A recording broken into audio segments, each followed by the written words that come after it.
तो अब देखो हम क्या देखेंगे ना, अब हम ग्राफ देखेंगे। ठीक है, हम ग्राफ देखेंगे जो साई साई का, ठीक है, वेव फंक्शन का, वेव फंक्शन के स्क्वायर का, जो होती है probability of finding the electron in point in space, और साई स्क्वायर डीवी का, जो होती है probability of finding electron in the DV volume. ठीक है। तो पहले तो तुम ये देखो कि एस ऑर्बिटल होती है तो तुम्हारी होती है वो तुम्हारी स्फेरिकल होती है। ठीक है। पी ऑर्बिटल होती है वो ऐसी होती है डम्बल शेप। जो तुम्हारी डी ऑर्बिटल होती है वो डबल डम्बल होती है। ठीक है। जहाँ एफ ऑर्बिटल होती है जो तुम्हारी तीनों एक्सिस में होती है, एक्स में भी, वाई भी में, जेड में भी। ठीक है। तो फॉर एस ऑर्बिटल एल की वैल्यू 0 होती है, फॉर पी ऑर्बिटल एल की वैल्यू 1 होती है, फॉर डी ऑर्बिटल एल की वैल्यू 2 होती है, एंड एफ ऑर्बिटल एल की वैल्यू 3 होती है। ठीक है।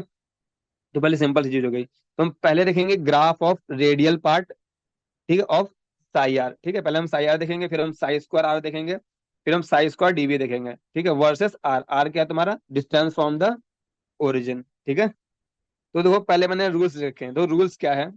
पहला रूल क्या है कि एस ऑर्बिटल के लिए है, एस ऑर्बिटल के लिए जो साई आर होगा, ठीक है, वो नॉन जीरो होगा एट आर इक्वल्स टू 0। और पीडीएफ के लिए साई आर होगा, वो 0 होगा एट आर इक्वल्स टू 0। ठीक है, अभी समझाएंगे कैसे। और जितने बार, number of times graph will cut the X axis, कितनी बार कट करेगा?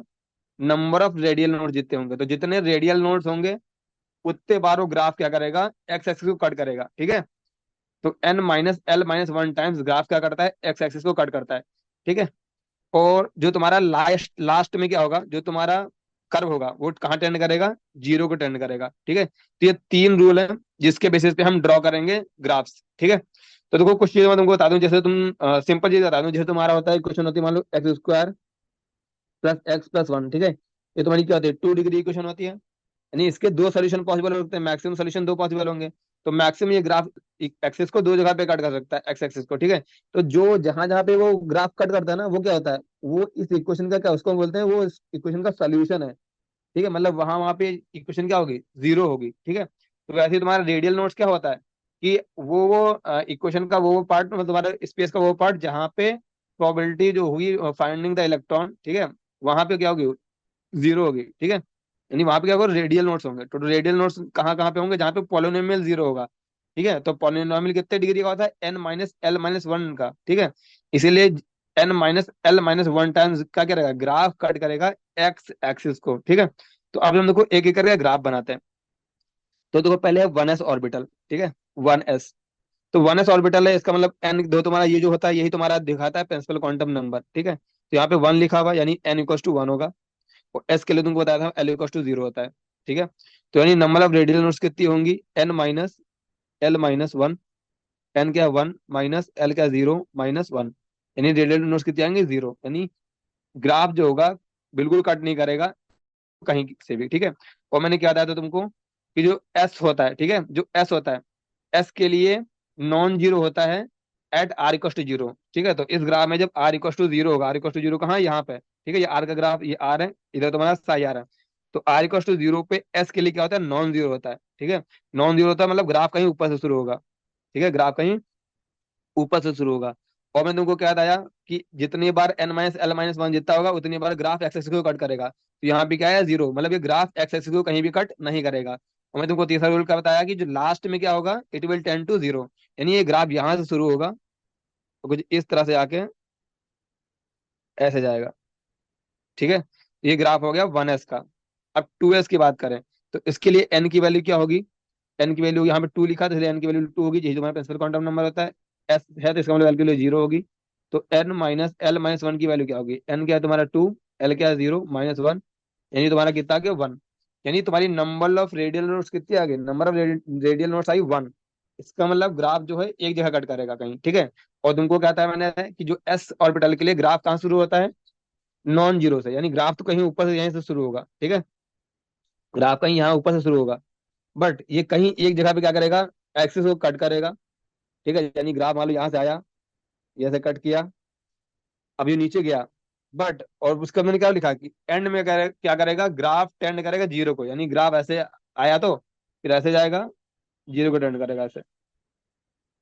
ये तुम्हारा ग्राफ हो गया 2s का। किसका ग्राफ हो गया? 2s का। सिमिलरली आते हैं 2p। तो 2p के लिए एन इक्वल टू क्या होगा? देखो यहाँ पे 2 लिखा है इसलिए एन इक्वल टू 2 होगा। p है तो एल इक्वल टू 1 होगा। In number of radial nodes कितनी होंगी? N minus L minus one, यानी 2 - 1 - 1 कितनी आ गई? 0। ठीक है। तो तुम्हारा जो पी ऑर्बिटल होता है, बट पी ऑर्बिटल क्या होता है, मैंने अभी क्या लिखा देखो, पी डी एफ होगा। ठीक है।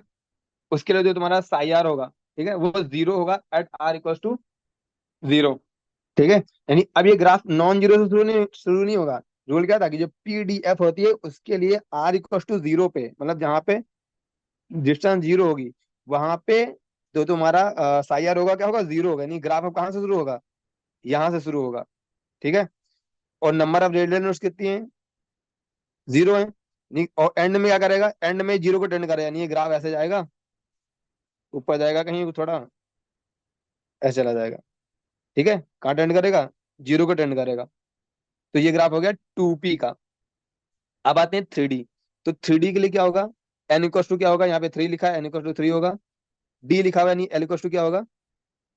एल इक्वल टू 2 होगा। ठीक है। अब नंबर ऑफ रेडियल नोट्स कितनी आएंगे देखो, N minus L minus one, N क्या? 3 माइनस एल माइनस वन। यहाँ पे भी कितनी आ गई? 0। ठीक है।